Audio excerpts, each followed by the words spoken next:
Hey, good afternoon, everybody. Going to go over our Forex trades for today, Wednesday, February 25th. We had two trades finished down 2.1 pips. We'll go over them in a minute. First, a little bit on Janet Yellen. She testified again this morning in front of Congress this time, made the same opening remarks as yesterday, so it wasn't a big deal. Although she did, some of the questioning was on the economy, and actually she did say this late yesterday in the questioning too,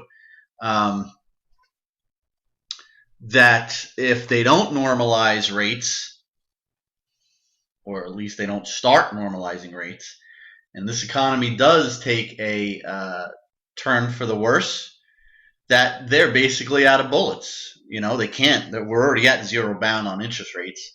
So they would obviously be forced to institute another QE.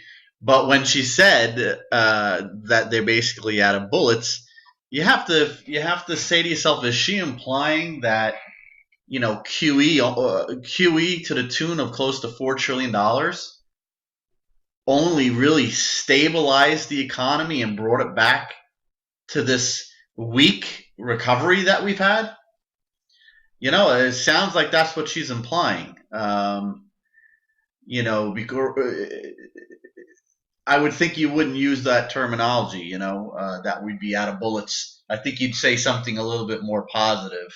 And if you really believe QE was such a great thing, I would think you'd be trumping it again and be like, yeah, if this economy turns, we'll institute QE, right away. We won't delay because we can't lower rates anymore.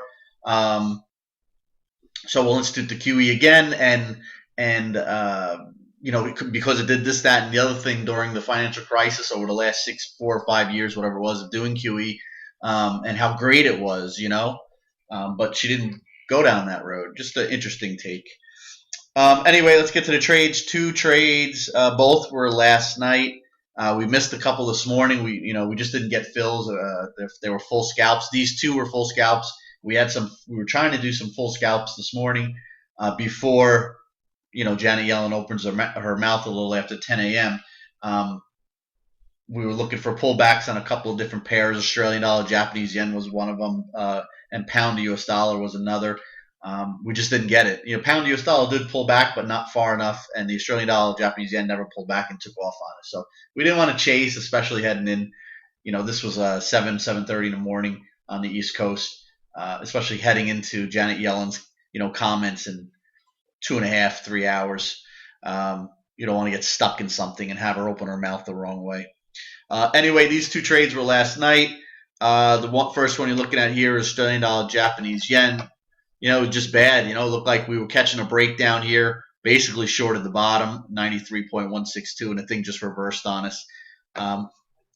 We announced it, we announced it plenty of time in advance. We also announced that we were looking to risk 5, 10, 12 pips, something like that. We lost 7.8 pips on it.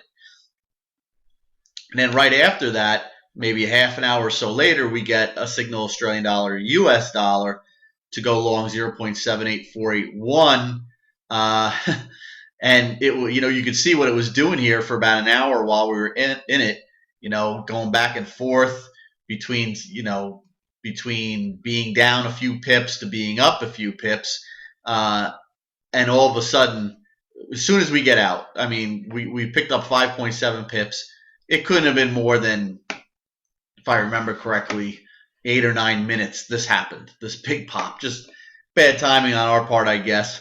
Unfortunately, maybe if we didn't have that very first trade, we might have held out a little bit longer. If we were starting the evening flat, maybe we would have held out a little bit longer, got a little bit more lucky. But the case was that we were down to 7.8, and we were looking just to chisel that down a little real quick, and then maybe put on another trade.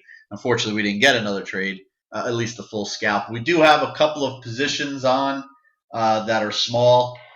We have a short in CAD, Canadian dollar, Japanese yen, and we have a long in US dollar, Singapore dollar. But they're more of the swing scenario type, so they're much smaller than normal size. US dollar, Singapore dollar, we're basically flat on, and the Canadian dollar, Japanese yen, we're down like 3 pips on it. So nothing really there with those two quite yet. They were from last night as well. They got hit overnight while we were not in the office. So we'll see what they do. Maybe they work out the way we think and the way our algorithm is pointing it to work out sometime today or tonight or whatever. But that's it. So we lost 2.1 pips on 2 trades. We're going to wrap it up. At least we got Janet Yellen out of the way. Her testimony's wrapping up now. Greece pretty much done. They came to the agreement yesterday. At least a 4-month extension, so we won't have to worry about that for a few months. So we should be free to trade. We'll be looking to go again tonight, see if any signals come out. If they do come out, they'll be coming your way. And assuming we get some action, we'll do another video tomorrow. Have a great rest of your day.